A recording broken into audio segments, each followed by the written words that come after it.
The aroma of death.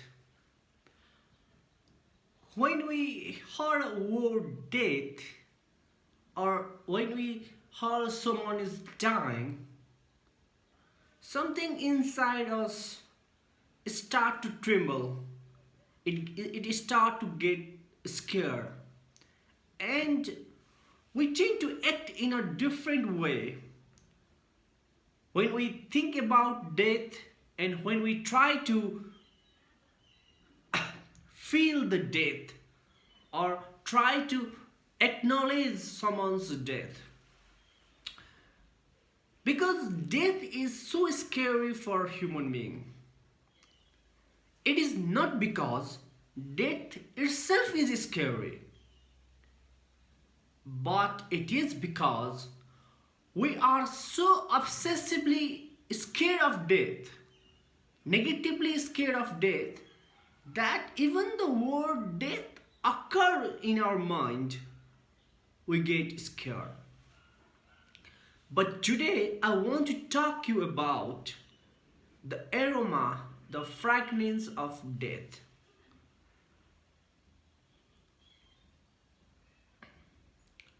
Many people ask me, why are you so fearless? Why are you not so scared of death? Because in most of the time, I love talking about death. When there is a condition where I could die or someone else die, I try to go deep inside that and understand what really happened, what really could happen there. So let's talk about the aroma of death, or the fragrance, or the perfume of death. For me, death is always a scintillating, always mind-boggling from the start of my journey as a human being. In this life itself, when I realize death is merely a death of a body, not me, that very moment my life changed. Then all the scary thing, all the thing that used to scare me, all the thing that used to make me cry or make me sad, starts to be a benevolent, starts to be blessing, because they really opened my eyes. So let's start to know, let's know about life at first. What exactly is life, and how this human body life exists? There are three parts, mainly two parts of this human. First is body, and second is soul. And if you again divide your body, you can say body, mind, and soul. In mind, there is conscious mind, subconscious mind, superconscious mind, etc., etc. And what is the soul then? We know what is our body, but the question is, what is soul? Soul is a vibe. Soul is a vibration. Soul is a vibration in which a living body is enabled. Just like if someone is dead, you can distinguish, you can separate that person from alive or dead, even by touching that person, because the vibe, the aura of that person diminished when the person is dying.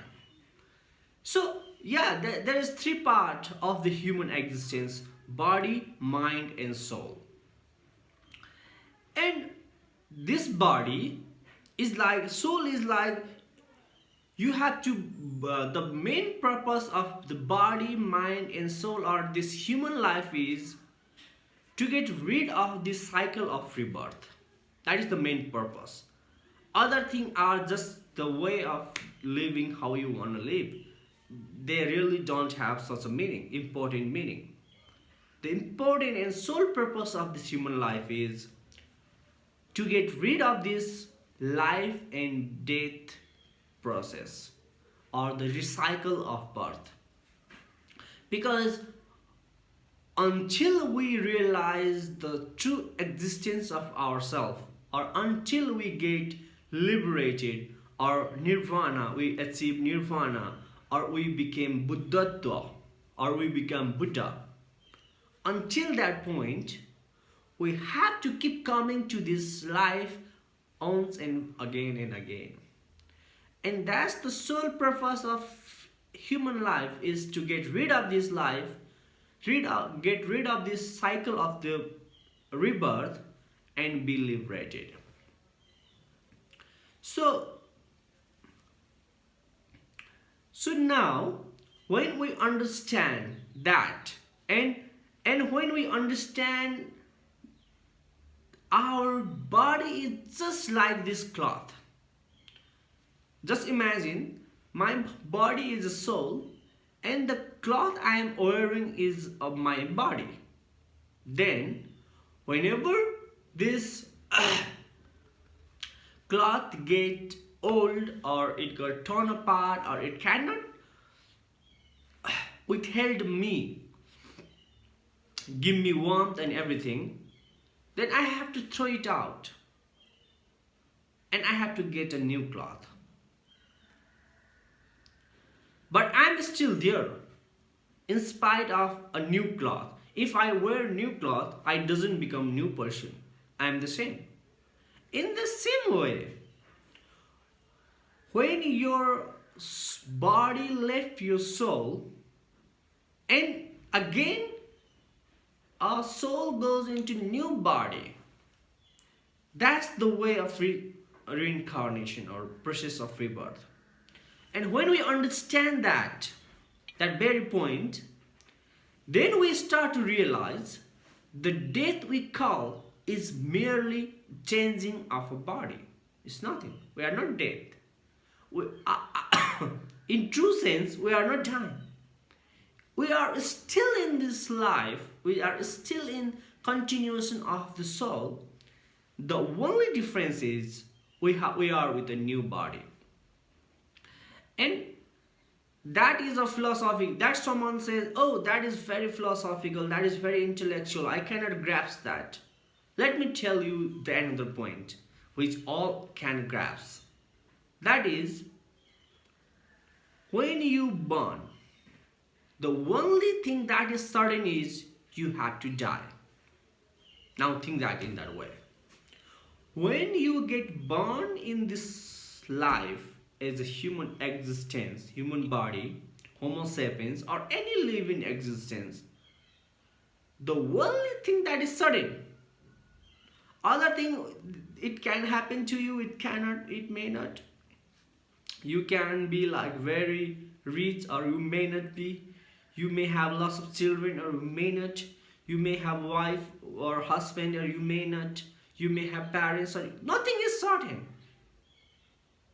But the only thing that is certain is you have to die when you are born. That is the fixed.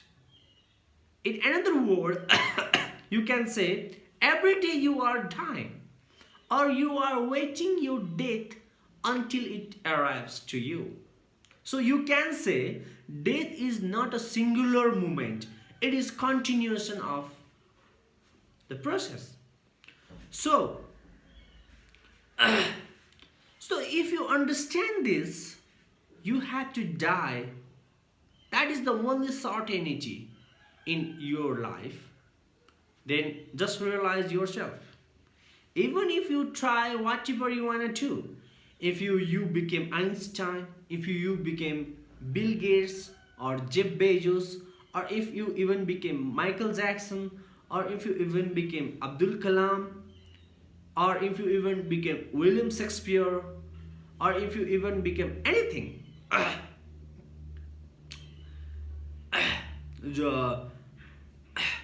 any country's president, prime minister, very powerful person, or if you became emperor, And even if you are emperor like Napoleon, or like Alexander, or like Hitler, or Mussolini, anything else, just imagine yourself whatever you want to achieve in your life. Yeah, you get that, but it is all frivolous. You have to live that and you have to die. That's why the famous emperor asked his hand to be out of that box when he was taken to cremation. Why? Because he understood, even if I am the greatest emperor of this world, I have to go naked and with empty hand. You have to leave everything whatever you achieve. So now imagine that. When you think of that and try to realize how frivolous, how delicate, how non-important your life is. Because whatever you achieve materially is gonna be not yours when you die, and the most important thing is you have to die.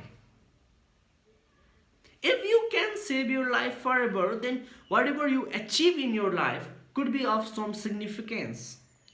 But here the point is you have to die. So whatever you achieve in your life seems frivolous, seems of no meaning.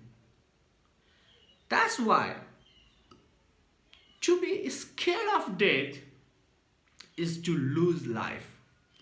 When you are scared of death, when you are really scared of death, and when you think everything in terms of whether you will gonna die or not, then your life becomes so much complicated. You try to live whether you're gonna die doing that or not. Let you be so much concentrated to yourself, confined to single room, single house, single family, or single thing you are doing, that the adventure of life you lose. You become just a puppet. You become just a parrot in a golden cage. So, the aroma of death is such. The fragrance of, once you realize that fragrance, like the aroma of rose, you start to liberate yourself. Your body, mind, and soul starts to liberate. Now you are a free soul. Nothing gonna stand by between you and a delightful life. Because you know whatever you do, you're gonna die. This doesn't mean the recklessness of living. This doesn't mean you will try whether I'll die or not by like jumping from fifth floor or some by having the poison or not. That's frivolous. That's recklessness. That's idiocy. Not being idiot and accepting death can happen. There is some point between that. So the aroma of death is such.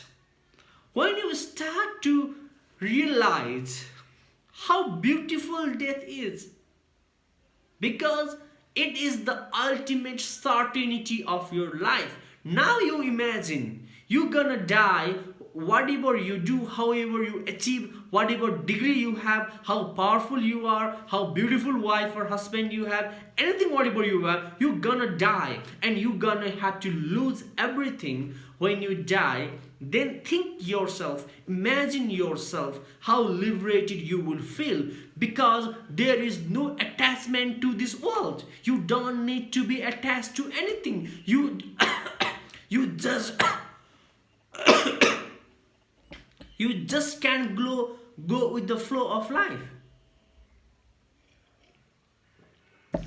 That is the point. That is the significance of the death when you realize the aroma of death.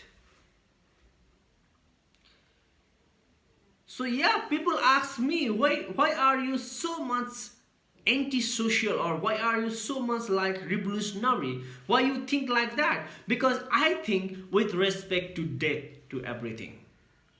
Because whether I follow this social prejudice or not, whether I follow every rules this society made or not, I intend to be dead someday.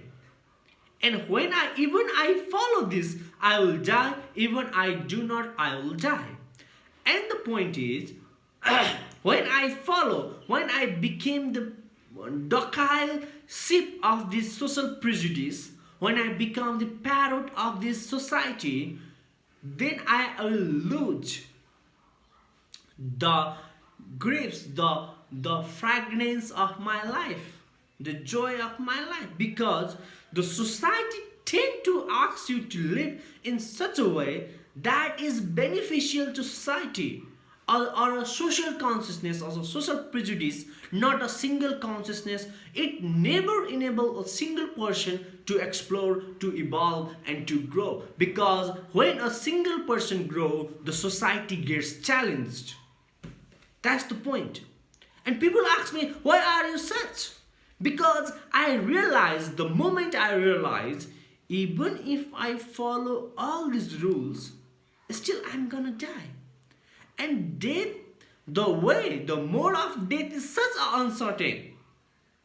See, for example, there's a system. When you die, if you have family, if you have society, everything, people will come and take you to the cremation and give you like thing.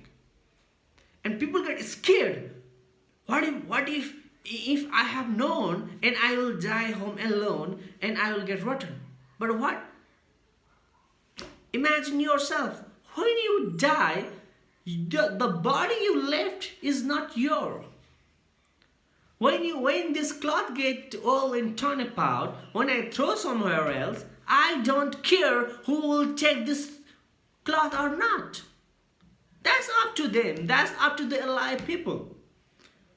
Even if I see what I'm talking about, you have to realize this. Even if I'm alone, and if I die in my room alone, and I got like, people do not notice for me about 1 week, and if my body start to stink, and my body start to get so much distasteful, and people start noticing what's in there, and they found a dead body that is almost got rotten. What will happen to me? Nothing, because I already have left a body. The problem will be to the society, the people living nearby me, even if they want to take care of that or not, because the stink, because the bad smell is such of that body, they are bound to. In spite of I follow their prejudice, I follow their rules or not, they will not think about that. And people think, when you die, if you do not have a perfect rituals for your death, then you may not go to the heaven. That's nonsense. That's BS. Complete bullshit. Because you are in a cycle of rebirth, not in a cycle of heaven or something. You need to get enlightened. And when you are enlightened, when you achieve nirvana, whether you will get perfect rituals or not, you will still be Buddha. You will still get that nirvana. And when you are not, when you are in a continuous process of life cycle and rebirth, then at that moment, either you will get perfect ritual or not, that doesn't matter, because in the span of about 15 to 20 days, you're gonna birth again. For a middle kind of soul, for a middle vibe of soul, you'll born in between 15 to 30 days. Chapter closed. No need of any rituals. So it's really meaningless, because people think like, oh, if you have son, if you have a daughter, if you have family, they'll give you perfect ritual for your death, so that you can stand still, you can stay still in heaven. But no, you will not. There is only two things. One is either you are liberated, you have achieved the nirvana, or not. If you have, irrespective of the cremation you will get, you will reach to the ultimate bliss. You will be out of this recycled birth, reincarnation. And if you are not, you are bound to burn in the short span of time. That's why when you do something with respect to death after this life, and you try to realize how hollow is it, then the aroma of death, then the fragrance of death start to make you more blissful, make you more transcendent. That's how important is death, and that's how the aroma of death is so blissful, is so transcendent. It will make you alive. It will ask you to live again in your terms and condition. That doesn't mean you have to be recklessness. You have to be idiocy. You have to be idiot. Or you have to follow idiocy or recklessness. That doesn't mean that. That only means that you can be alive again. You can be free again. So you can ask the purpose of your life, why you were really born. Not to give birth to someone, not to have some degree, not to collect money, not to have family or anything else. That's not the reason why you were born. You have to ask yourself why you are really born. And when you find the answer, at that very moment, your life changes and you will be a free soul. That's what liberation is. And that's what the purpose of life is. Thank you for watching.